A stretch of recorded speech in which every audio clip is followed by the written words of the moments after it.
garçons et les filles de mon âge font ensemble des projets d'avenir. Françoise Hardy n'a jamais cherché à plaire. Elle est pourtant devenue l'icône de toute une génération.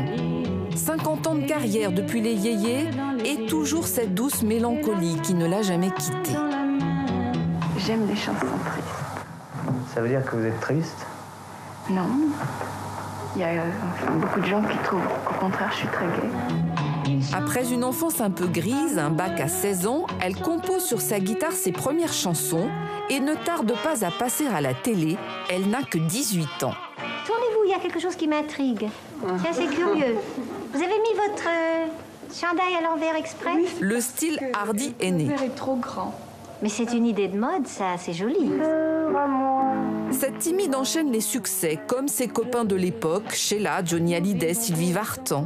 On est bien peu de choses, et mon ami la rose me l'a dit ce matin. Elle sera l'une des premières en France à porter mini-jupe et pantalon. Mick Jagger et Bob Dylan admirent son style et son talent. C'est le temps de l'amour, le temps des copains et de l'aventure. À 23 ans, elle tombe amoureuse de Jacques Dutronc. Tiens, allume donc les bougies. Et toi, passe-moi les allumettes. Leur relation sera fusionnelle et un peu masochiste. Leur fils Thomas naît en 1973, un futur artiste. Ses parents se sépareront mais ne divorceront jamais. Il faut que tu m'expliques un peu mieux comment te dire adieu. Dans les années 70, Françoise disparaît parfois, puis réapparaît, se jouant des modes. Là où les parterres. Égérie de Courrèges, Paco Rabanne, Saint-Laurent, elle pose souvent pour son ami Jean-Marie Perrier, un ancien amoureux. J'ai rencontré en juillet 62 et elle était belle, elle avait du talent et elle était, ça m'avait beaucoup frappé à l'époque, normale. Née sous le signe du Capricorne, la chanteuse se passionne pour l'astrologie.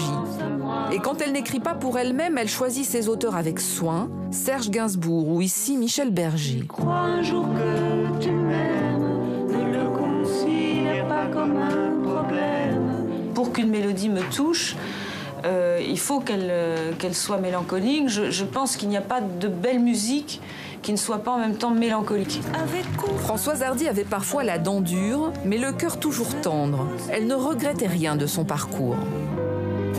Je suis quelqu'un de très privilégié, j'ai pu vivre de mes passions, donc ça c'est très privilégié. J'ai voulu avoir un enfant, je l'ai eu et il est adorable, il a toujours été adorable, il l'est encore. Et franchement, je ne peux pas me plaindre. Même s'il me faut lâcher ta main. Mais à la fin de sa vie, les problèmes de santé s'accumulent, l'obligeant à cesser de chanter. Un cancer du système lymphatique, un long coma en 2015 dont elle réchappa de justesse. Ses cheveux blanchis n'avaient jamais terni son image d'icône pop. Françoise s'en est allée. Bonjour tristesse.